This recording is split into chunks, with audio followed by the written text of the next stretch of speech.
এই সময়টা একটু নিরিবিলি দরকার, তাই না? ফিস করে শুনুন আমার কথাগুলো।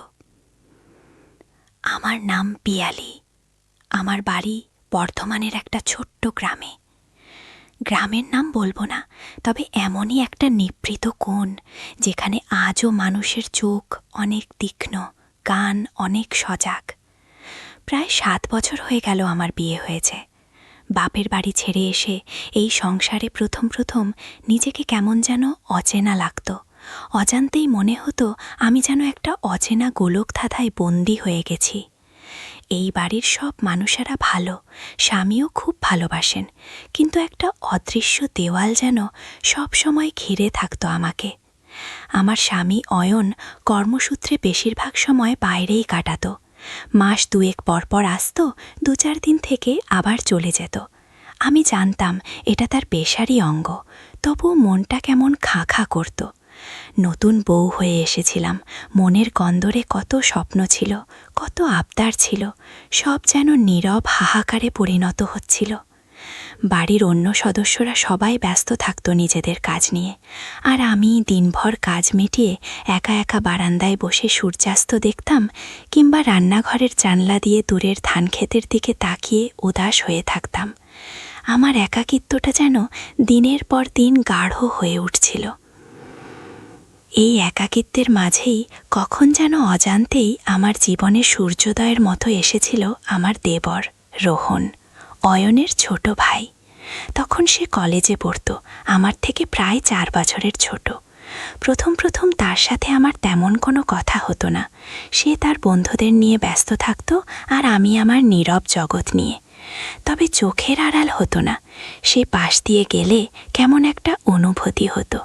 রোহনও কেমন যেন এক পলক তাকিয়ে দ্রুত সরে যেত, অথবা হয়তো আমারই মনের ভুল। ধীরে ধীরে সেই নীরবতা ভাঙতে শুরু করল। যখন অয়ন বাড়ি থাকতো না, তখন বাড়ির ছোটোখাটো প্রয়োজনে রোহনই এগিয়ে আসত। বাজারে যাওয়া থেকে শুরু করে এমনকি আমার ফোন রিচার্জ করে দেওয়া, সব কিছুতেই ও নিজের দায়িত্ব মনে করে পালন করত। আমার শ্বশুর শাশুড়িও খুবই সরল মনের মানুষ। তারা এই সব কিছুকে স্বাভাবিকভাবেই দেখতেন। তাদের মনে কোনোদিনও কোনো সন্দেহ আসেনি, আর আসবেই বা কেন? দেবর ভাবির সম্পর্ক তো এমনই হওয়ার কথা, তাই না? ভাইয়ের স্ত্রীর প্রতি ভাইয়ের একটা দায়বদ্ধতা, দায়িত্ববোধ তো থাকবেই। কিন্তু আমার মনটা কেন যেন একটু অন্য সুর বাজাচ্ছিল।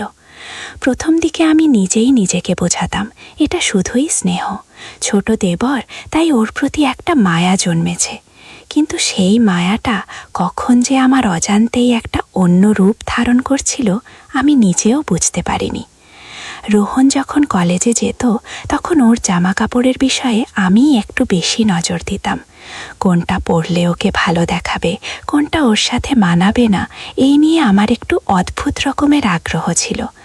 আমার আলমারিতে ওর জন্য একটা আলাদা তাক করে দিয়েছিলাম, যেখানে ওর সব টি শার্ট আর জিন্সগুলো যত্ন করে গুছিয়ে রাখতাম। হয়তো ও নিজেও খেয়াল করেনি, কিন্তু আমি ওর প্রত্যেকটা জিনিসের প্রতি একটা আলাদা টান অনুভব করতাম। ওর নতুন কেনা পারফিউমের গন্ধটা আমার মনের মধ্যে একটা অদ্ভুত রেশ তৈরি করত।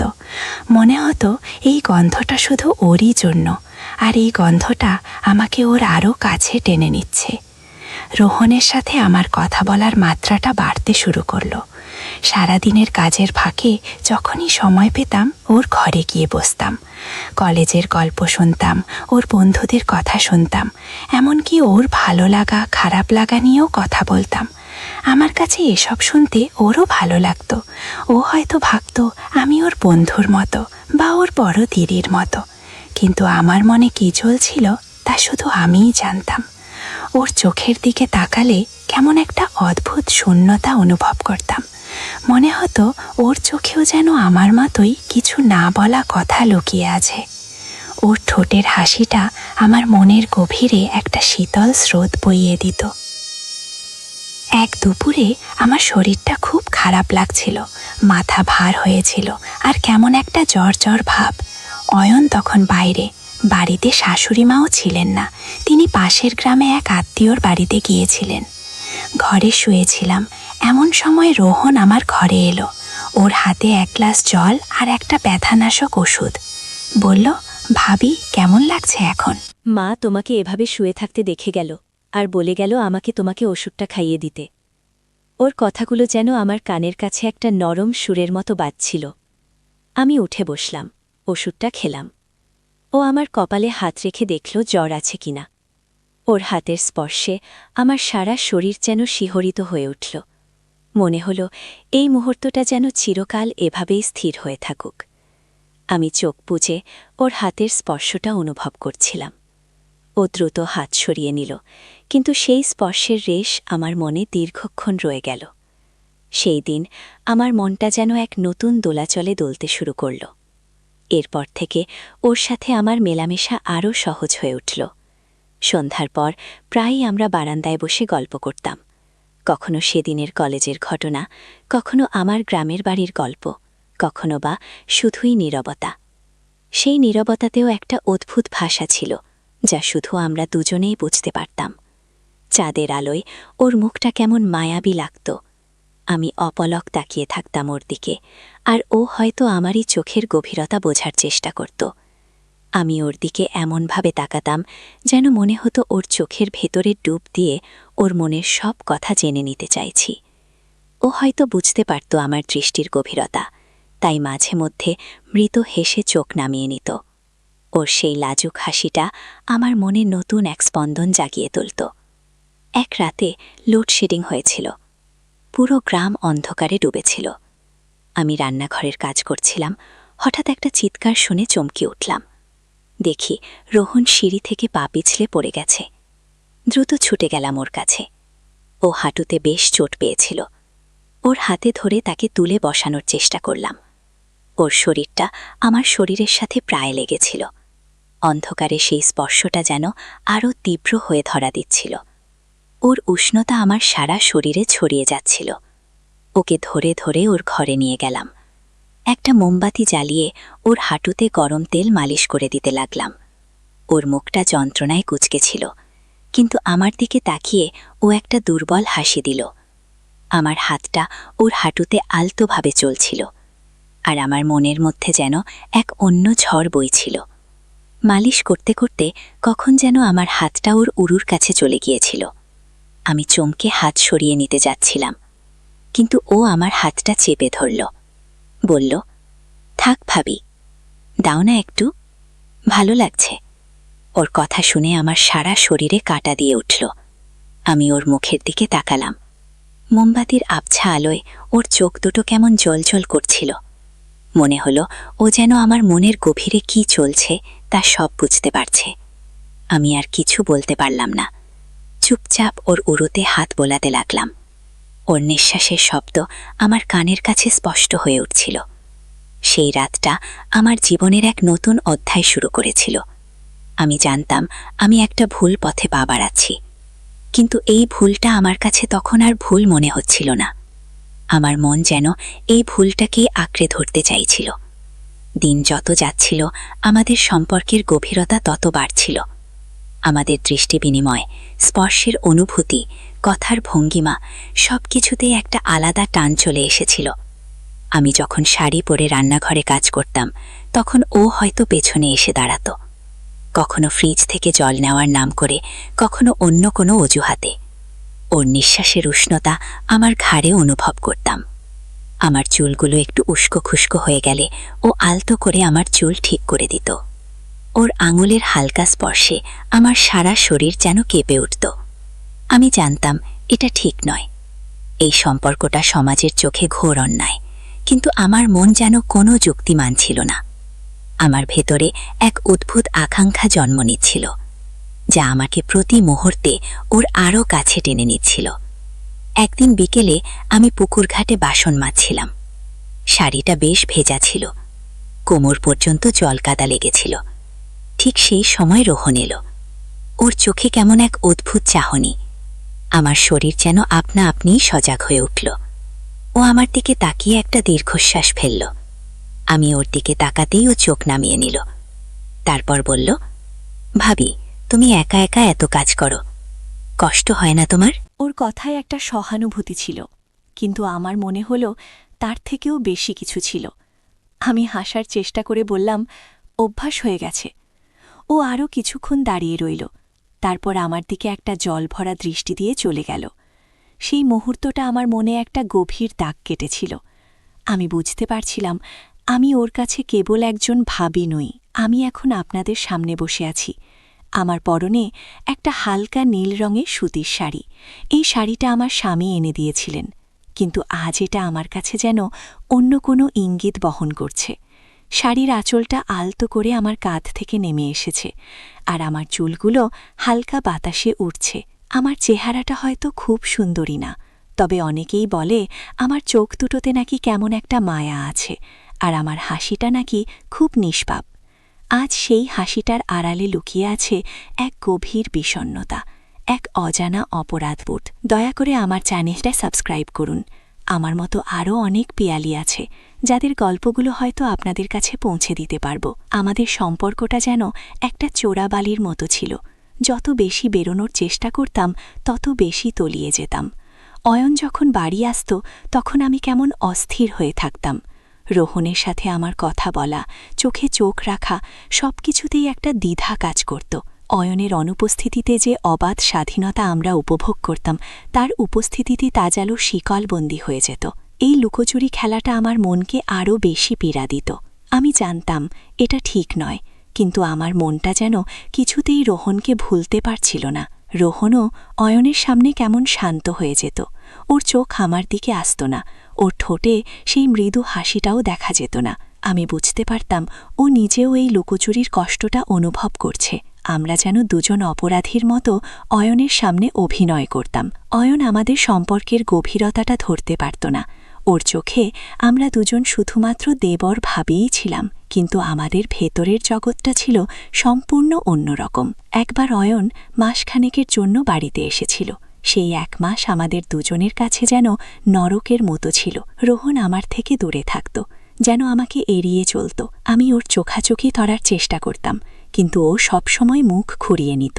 আমার মনটা আরও বেশি খারাপ হয়ে যেত। মনে হতো এই 1 মাস যেন আমার জীবন থেকে অনেক কিছু কেড়ে নিচ্ছে। অয়ন চলে যাওয়ার পর আমি কেমন যেন নিস্তব্ধ হয়ে গিয়েছিলাম। রোহনও কেমন চুপচাপ থাকত। একদিন বিকেলে আমি বারান্দায় বসেছিলাম। রোহন এসে আমার পাশে বসল, ওর চোখে জল। আমি চমকে উঠলাম। জিজ্ঞেস করলাম, কি হয়েছে রোহন, কাঁদছিস কেন? ও আমার হাতটা ধরে বলল, ভাবি, আমি আর পারছি না, তোমার থেকে দূরে থাকতে আমার খুব কষ্ট হয়। ওর কথা শুনে আমার বুকের ভেতরে কেমন একটা মোচড় দিয়ে উঠল। আমি জানি ও কি বলতে চাইছে। আমিও তো এই কষ্টটা অনুভব করছিলাম। ওর হাতটা ধরে আমিও ফুপিয়ে কেঁদে উঠলাম। আমরা দুজন যেন একই কষ্টের জালে বন্দী হয়ে গিয়েছিলাম। সেই দিনটা আমাদের সম্পর্কের একটা নতুন মোড় এনে দিয়েছিল। এরপর থেকে আমাদের মধ্যে আর লুকোচুরি রইল না। আমরা যেন আরও বেশি খোলাখুলি হয়ে গেলাম। যখনই সুযোগ পেতাম কাছাকাছি আসার চেষ্টা করতাম। রাতের বেলায় বাড়ির সবাই ঘুমিয়ে গেলে ও চুতুচুপি আমার ঘরে আসত। আমরা দুজন বিছানায় পাশাপাশি বসে গল্প করতাম। কখনো হাতে হাত রাখতাম, কখনো বা আলতো করে একে অপরের কাঁধে মাথা রাখতাম। ওর শরীরের গন্ধটা আমার মনকে কেমন এক অদ্ভুত নেশায় ডুবিয়ে দিত। আমার ভেতরে এক অদ্ভুত তৃষ্ণা জন্ম নিচ্ছিল, যা আমি কিছুতেই অস্বীকার করতে পারছিলাম না।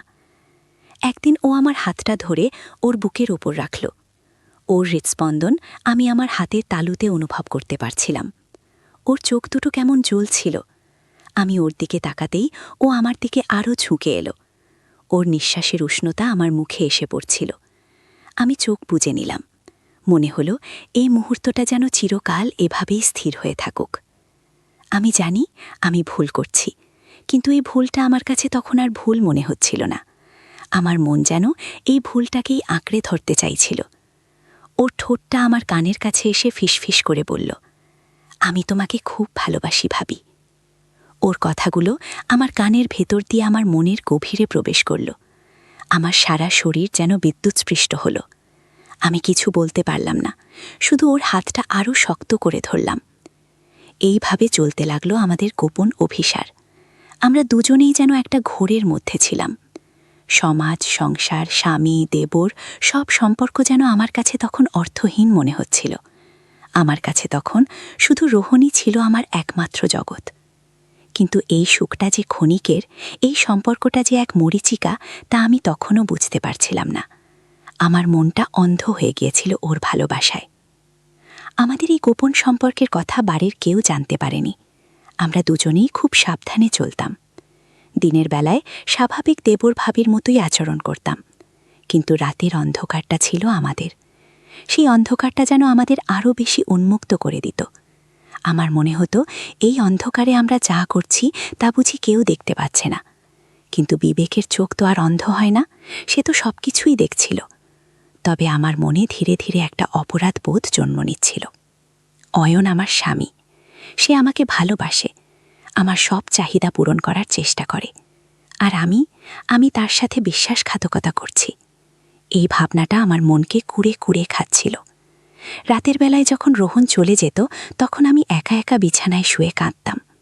আমার ভেতরে এক অদ্ভুত অস্থিরতা কাজ করত। আমি জানতাম এই সম্পর্কটা আমাকে ধ্বংস করে দেবে, কিন্তু কিভাবে বেরোবো এই জাল থেকে? একদিন সকালে আমি রান্না করছিলাম, হঠাৎ আমার হাতে গরম দুধ পড়ে গেল। আমি যন্ত্রণায় চিৎকার করে উঠলাম। রোহন ছুটে এলো, দ্রুত আমার হাতটা ধরে ঠান্ডা জলের নিচে রাখল। ওর স্পর্শে আমার যন্ত্রণা যেন কিছুটা কমে গেল।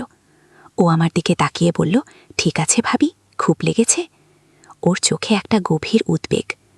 আমি ওর দিকে তাকিয়ে চুপ করে রইলাম। সেই মুহূর্তে আমার মনে হলো, আমি কি করছি?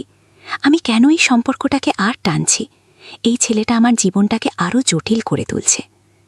সেই দিনের ঘটনাটা আমার মনে একটা গভীর ছাপ ফেলেছিল।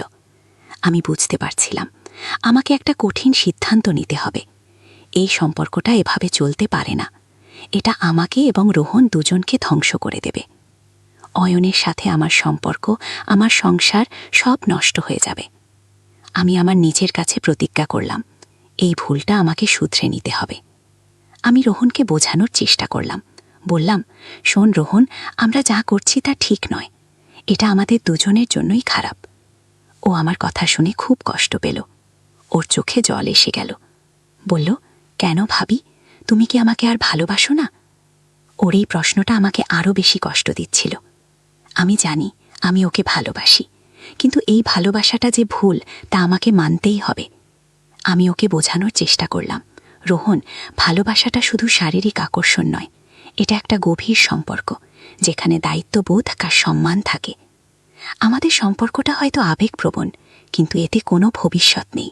এটা শুধুমাত্র আমাদের সর্বনাশই করবে। ও আমার কথা মানতে চাইছিল না। ও বারবার আমাকে বোঝানোর চেষ্টা করছিল, আমরা দুজনেই একে অপরকে ভালোবাসি। তাহলে কেন আমাদের সম্পর্কটা এভাবে শেষ হয়ে যাবে? আমার মনে হলো ওকে এই গ্রাম থেকে দূরে পাঠাতে হবে। একমাত্র তাহলেই আমরা এই ভুল থেকে বেরিয়ে আসতে পারব।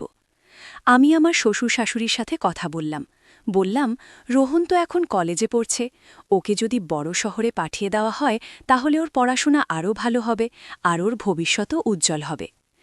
আমার শ্বশুর শাশুড়ি প্রথমে রাজি হতে চাইলেন না। তারা বললেন, আমাদের চোখের সামনে থাকলে ওর ভালো হয়, আর ও তো এখানেই ভালো কলেজে পড়ছে। আমি তাদের বোঝানোর চেষ্টা করলাম, না বাবা, এখানকার কলেজে পড়াশোনার মান ততটা ভালো নয়। ওকে যদি শহরে পাঠিয়ে দেওয়া হয় তাহলে ও আরও ভালো কিছু করতে পারবে। অয়নও তো বাইরে থাকে, তাহলে রোহনও কেন নয়? অনেক বোঝানোর পর তারা রাজি হলেন। রোহনকে শহরের এক কলেজে ভর্তি করানো হলো, আর ওর জন্য একটা হস্টেলের ব্যবস্থা করা হলো। রোহন প্রথমে যেতে চাইছিল না।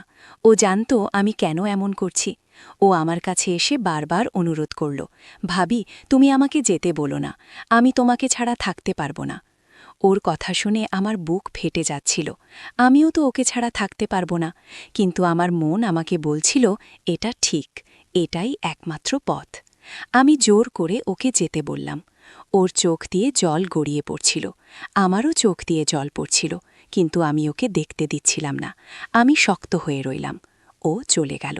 সেই দিনটা আমার জীবনের এক কঠিনতম দিন ছিল। আমার মনটা যেন এক বিরাট শূন্যতায় ডুবে গিয়েছিল। মনে হলো আমার জীবনের সব আলো নিভে গেছে। প্রথম প্রথম রোহন আমাকে ফোন করত। ওর কণ্ঠস্বরে একটা গভীর বিষণ্ণতা। আমিও কেমন চুপচাপ থাকতাম, কিন্তু ধীরে ধীরে আমি নিজেকে বোঝানোর চেষ্টা করলাম, এটা ভালো হচ্ছে। ও তার পড়াশোনায় মন দেবে, আর আমি আমার সংসারটাকে আবার নতুন করে সাজানোর চেষ্টা করব। আমিও রোহনের ফোন ধরা কমিয়ে দিলাম। ওর মেসেজের উত্তর দিতে দেরি করতাম। ও যখন বুঝল যে আমি ওর থেকে দূরে থাকতে চাইছি, তখন ও ধীরে ধীরে আমার সাথে যোগাযোগ কমিয়ে দিল। এখন আমি একা একা বারান্দায় বসি, পুকুর ঘাটে বাসন মাজি, রান্নাঘরে কাজ করি। আমার স্বামী অয়ন এখনও কর্মসূত্রে বেশিরভাগ সময় বাইরেই থাকে, কিন্তু আমার একাকিত্বটা এখন আর আগের মতো কষ্ট দেয় না। এখন আমি এই একাকিত্বটাকে একটা সুযোগ হিসেবে দেখি, নিজেকে আরও বেশি জানার, বোঝার সুযোগ। আমি আমার ভুল থেকে শিক্ষা নিয়েছি। জানি জীবনে অনেক প্রলোভন আসে, অনেক ভুল পথ আমাদের হাতছানি দেয়, কিন্তু আমাদের মনকে সবসময় সজাগ রাখতে হবে। কোনটা ঠিক, কোনটা ভুল তা বুঝতে শিখতে হবে। আমার জীবনে রোহন একটা তিক্ত স্মৃতি হয়ে থাকবে, কিন্তু সেই স্মৃতির পেছনে একটা গভীর শিক্ষা লুকিয়ে আছে। ভালোবাসাটা শুধু আবেগ নয়, এটা একটা দায়িত্ববোধ। সমাজের চোখে যা অনুচিত, যা অন্যায়, তা থেকে নিজেকে দূরে রাখতেই হবে। আজ আমি একজন নতুন পিয়ালি। আমি আমার সংসারটাকে আরও বেশি মূল্য দিতে শিখেছি। অয়ন যখন বাড়ি আসে, তখন আমি ওর সাথে আরও বেশি সময় কাটাই, ওকে আরও বেশি ভালোবাসার চেষ্টা করি। আমার মনে এখন আর কোনো লুকোচুরি নেই। জীবন আমাদের অনেক কঠিন পরীক্ষার মুখোমুখি করে। সেই পরীক্ষায় আমরা হয়তো ভুল করি, পথ হারাই, কিন্তু সেই ভুল থেকে শিক্ষা নিয়ে আবার নতুন করে শুরু করাটাই আসল জীবন। আমি আশা করি আমার এই গল্পটা আপনাদের মনে একটা নতুন ভাবনা এনে দেবে। হয়তো আমার মতো আরও অনেকে আছেন যারা এমন পরিস্থিতির সম্মুখীন হচ্ছেন। তাদের জন্য আমার একটাই বার্তা: নিজের বিবেককে প্রশ্ন করুন আর সঠিক পথ বেছে নিন। কারণ ভুল পথে সুখ হয়তো ক্ষণিকের জন্য আসে, কিন্তু তার ফল হয় ভয়াবহ।